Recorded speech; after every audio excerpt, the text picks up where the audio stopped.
Maksud hati menangkap punai, punai ditangkap terbang menjauh.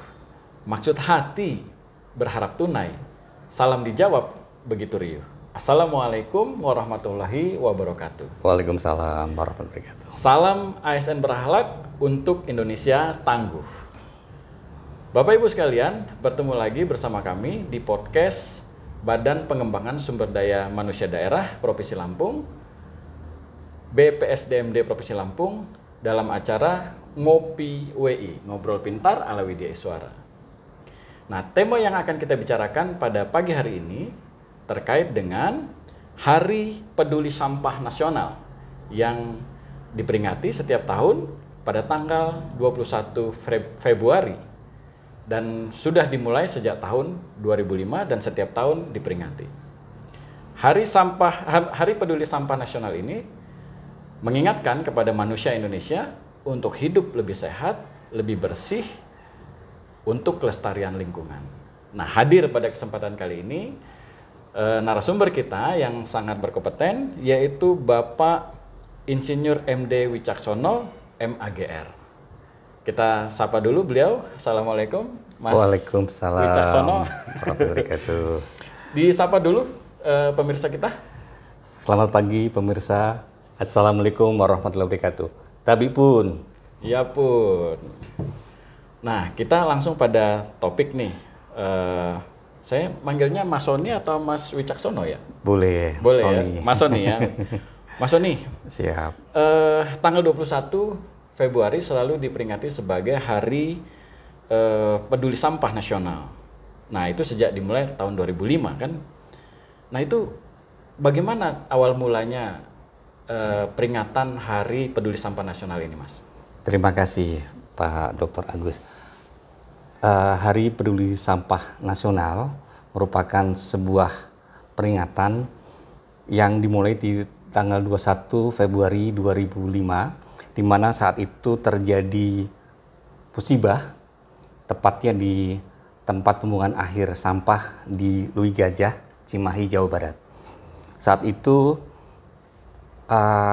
bencana itu atau musibah itu saat itu mengakibatkan korban cukup banyak, 157 orang meninggal.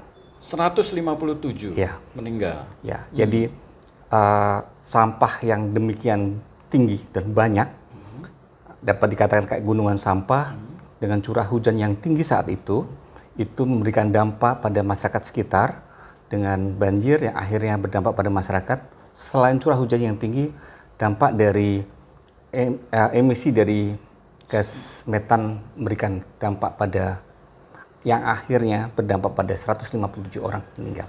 Berarti meninggal itu bukan hanya karena banjirnya, tapi karena dampak metan. Betul. Teracuni atau bagaimana? Ya, jadi sampah di TPA itu dapat dikatakan pengelolaan sampah di kita masih dapat dikatakan belum baik. Artinya sekedar dikumpulkan sehingga tumpukan-tumpukan itu menjadi sebuah gunungan-gunungan karena cukup besar. Karena di lokasi tersebut dari beberapa titik yang dikumpulkan di satu tempat. Ini menjadi sebuah peringatan bersama bagi kita bahwa pengelolaan sampah menjadi sebuah hal yang penting. Tragedinya sudah 17 tahun. Sudah terjadi selama 17 tahun dan perkembangan terhadap Hari Peduli Sampah Nasional ini sampai sekarang bagaimana, Mas, selama 17 tahun ini, Mas? Jadi begini, dulu ini merupakan bagian yang dikelola oleh Kementerian Lingkungan Hidup.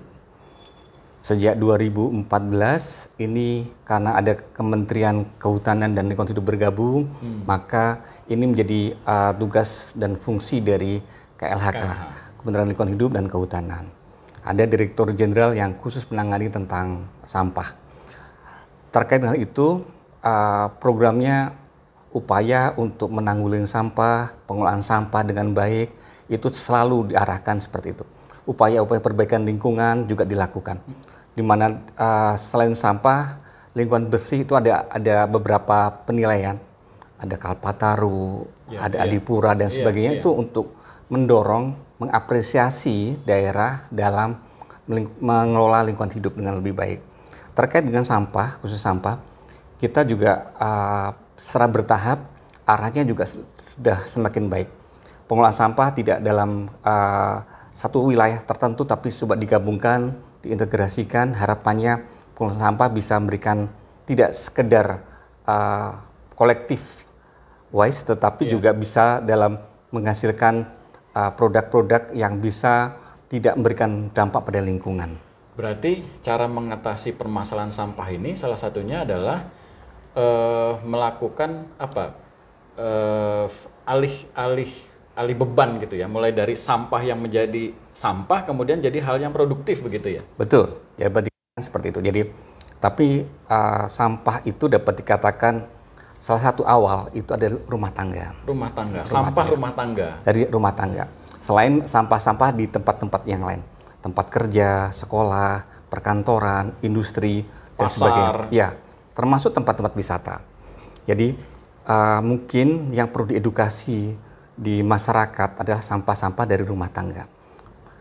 Budaya membuang sampah pada tempatnya itu harus menjadi sebuah budaya dan sebuah kebiasaan yang sudah tidak perlu diingatkan lagi. Termasuk dengan pemilahan sampah mungkin ya, Mas? Betul, harusnya ke arah sana.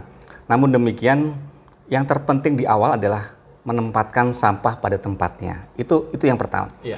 Baru berikutnya edukasi, tahap berikutnya bisa memilah. Karena kalaupun dipilah pada saat di TPA-nya tidak ada antara sampah kering, sampah basah, sampah organik, non-organik dan sebagainya, itu juga akan mubazir pada saat rumah tangga memilah-milah ini.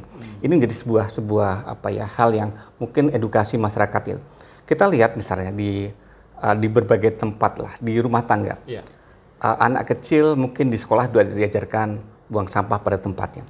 Tempat-tempat kerja harus ada tempat-tempat sampah yang bisa itu. Namun kita coba lihat, seringkali kalau anak itu teredukasi di sekolah, kadang-kadang di rumah karena kadang-kadang ada orang tua dan itu yang kadang-kadang mohon maaf ya, ada yang merokok atau dilempar, atau kadang-kadang yang suatu ketika keluarga berjalan pakai kendaraan roda 4 atau karena harusnya ada tempat sampah gitu harusnya bisa while driving. Ini menjadi sebuah teredukasi di sekolah tapi di rumah tidak teredukasi. Betul, begitu ya, jadi problem tersendiri kan. Betul termasuk di tempat kerja lah, kerja harusnya jumlah tempat sampah cukup untuk itu.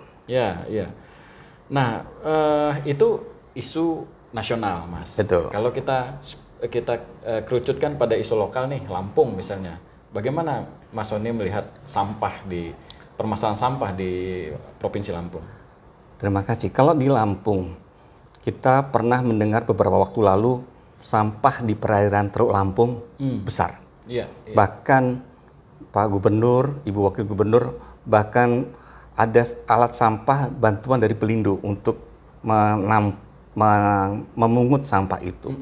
Sampah itu bisa jadi berawal dari rumah tangga atau yang mengalir pada selokan sungai akhirnya bermuara ke laut. Tapi juga bisa dengan tempat-tempat yang memang di pinggir laut. Ada tempat wisata atau tempat tinggal yang di tepi-tepi pesisir. Ini menjadi sebuah karena seakan-akan misalnya sungai itu adalah tempat sampah yang paling panjang. Jadi kotak sampah terpanjang. Ini perlu jadi catatan nasional. Ada 1 tahun mencapai angka 66 juta ton sampah per tahun. Wah, ini cukup besar sekali ya. Jadi kalau misalnya kita bisa mengurangi. Cara menguranginya yang pertama dari rumah tangga. Rumah tangga memisahkan sampah-sampah organik, sampah-sampah sayuran, itu kan bisa, atau daun-daun dari halaman, dikumpulkan, itu bisa menjadi pupuk. Dikumpulkan, kita buat lubang, atau kita bukan di lubang dulu, tapi ditampung di tempat tertentu, pada saatnya kita bisa buatkan untuk kompos. Kemudian plastik. Plastik ini bagaimana cara mengurangi plastik? Tentunya saat ini dan beberapa waktu lalu sudah ada edaran yang menganjurkan untuk kalau ke pasar, ke toko bawa tas sendiri. Bawa tas sendiri. Sehingga tidak banyak sampah plastik dari toko atau dari pasar, begitu. Betul. Ini yang perlu diedukasi. Jadi kemanapun kita buat itu. Kemudian tadi terkait dengan di kendaraan.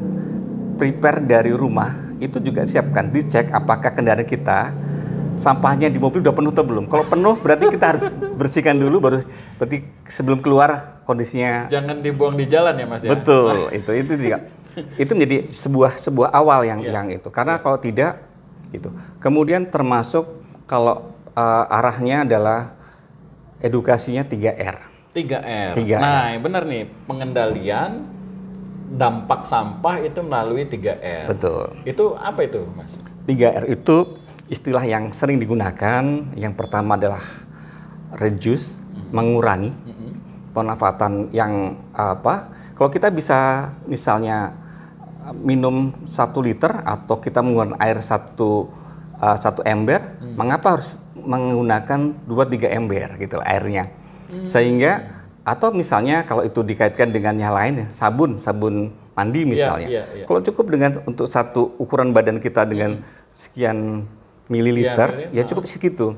Sehingga tidak mubazir itunya dan sehingga 1 bulan bisa cukup gitu. Kadang-kadang karena penggunaannya boros, itu yang pertama reduce. Dan yang kedua ada reuse. Reuse itu bagaimana kita kalau untuk keperluan mandi misalnya, bagaimana tempat-tempatnya bisa diisi ulang. Refill dengan jadi refill. Jadi kalau termasuk makanan, kalau sambal kecapan bisa direfill sebetulnya. Sehingga tidak banyak yang plastiknya itu. Kemudian yang terakhir ada recycle.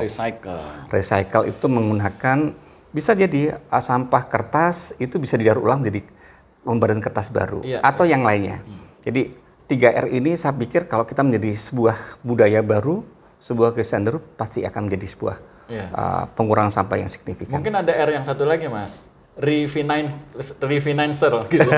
Jadi dijadikan uang lagi karena dijual kan. Betul. Jadi itu punya benar dampak ekonomi juga, betul. Selain dampak lingkungan juga dampak ekonomi. Nah, untuk memberikan wawasan Mas nih kepada para pemirsa kita terkait dengan pengelolaan sampah di mancanegara lah gitu. Mungkin Mas Sony punya pengalaman nih di luar negeri yang menjadi best practice untuk pengelolaan sampah atau recycle atau reuse gitu sampah-sampah di luar negeri seperti apa sebetulnya Mas? Terima kasih Mas Dr. Agus. Jadi yang pertama sebetulnya aturan tuh di semua tempat ada. Kita juga sudah ada aturan tentang dilarang membuang sampah, ada ancaman hukumannya dan sebagainya. Tapi kelihatannya masih dapat dikatakan belum beranjak dari tempat yang saat ini. Saya kebetulan pernah di tempat belajar di Jepang.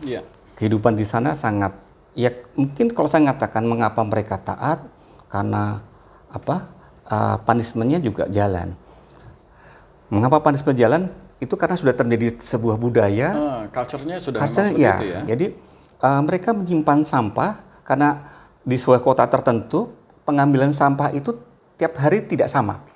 Ada sampah diambil di hari tertentu untuk kaleng, hari tertentu untuk sampah plastik, hari tertentu adalah sampah kertas dan sebagainya. Ada kardus dan itu terpisah-pisah. Jadi mereka menyimpan dan akan mengeluarkan pada hari-hari tertentu. Ada yang seperti itu. Ada juga yang ada tempat-tempat sampah yang di umum kita menyimpan di sana. Ini adalah misalnya logam, ini adalah kardus, ini adalah kertas, ini dan sampah-sampah yang lainnya. Dan mereka memang mengambilnya juga terpisah, petugasnya berbeda. Nah, ini menjadi sebuah karena nantinya mereka akan yang sampah kertas akan digunakan untuk yang tertentu, yang misalnya plastiknya, botol minuman akan diproses ulang, didaur ulang menjadi sebuah botol baru. Nah, ini yang tapi kan di kita juga sudah ada aturan itu, tetapi mungkin perlu implementasinya, mungkin perlu pengawalan dari panis lah mungkin ya Mas ya. Betul. Bahkan saya pernah baca artikel di Jerman itu, bahkan kalau misalnya kita masuk ke rumah makan, kita tuh nggak boleh menyisakan makanan. Jadi kalau misalnya kita beli makanan berlebih-lebihan, kita makan di tempat dan tidak habis, itu kena denda. Betul. Gitu. Itu kan mungkin salah satu untuk melestarikan lingkungan dan juga supaya tidak banyak sampah gitu ya Mas. Betul.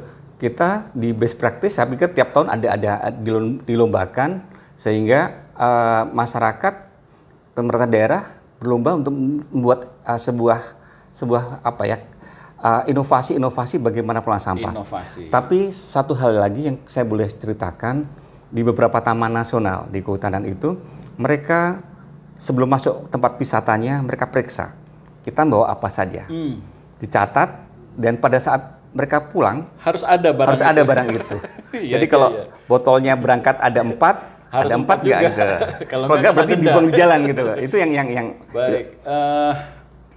Saran nih Mas, bagi para ASN nih untuk menghadapi atau memperingati Hari Peduli Sampah Nasional yang jatuh pada hari ini. Saya berharap ASN merupakan panutan bagi masyarakat, tokoh-tokoh yang di depan. Saya berharap bisa menjadi pionir untuk menjadi pengendali sampah dengan baik. Dari contoh panutan di lingkungannya, panutan di tempat kerjanya, dan panutan di tempat-tempat yang lainnya. Terutama di keluarga ya Mas? Betul. Okay. Jadi salah satunya yang saat ini bisa dan mudah, mari gunakan ini sebagai tempat minum kita. Saya rasa itu. Baik, ini tumbler supaya kita tidak banyak menggunakan tempat minum plastik kemudian dibuang di tempat sampah sehingga akhirnya menjadi polusi. Betul. Begitu. Baik, ada statement terakhir Mas? Mari kita peringatan tanggal 21 Februari sebagai Hari Peduli Sampah Nasional. Kita lebih peduli untuk lingkungan kita semakin baik. Izin untuk menutup dengan sebuah pantun. Silakan. Kain tapis indah coraknya. Cakep. Gamelan seni budaya Lampung tercinta. Mari gunakan tumbler untuk minum kita, untuk jaga lingkungan bersih dan terjaga. Luar biasa pantunnya. Bapak Ibu sekalian, demikian diskusi kita dengan tema Hari Peduli Sampah Nasional bersama Bapak Insinyur Sony Wicaksono, MAGR. Kita bertemu lagi dalam pertemuan dan tema-tema yang lain di acara Ngopi WI, Ngobrol Pintar ala Widya Iswara. Assalamualaikum warahmatullahi wabarakatuh. Waalaikumsalam warahmatullahi wabarakatuh.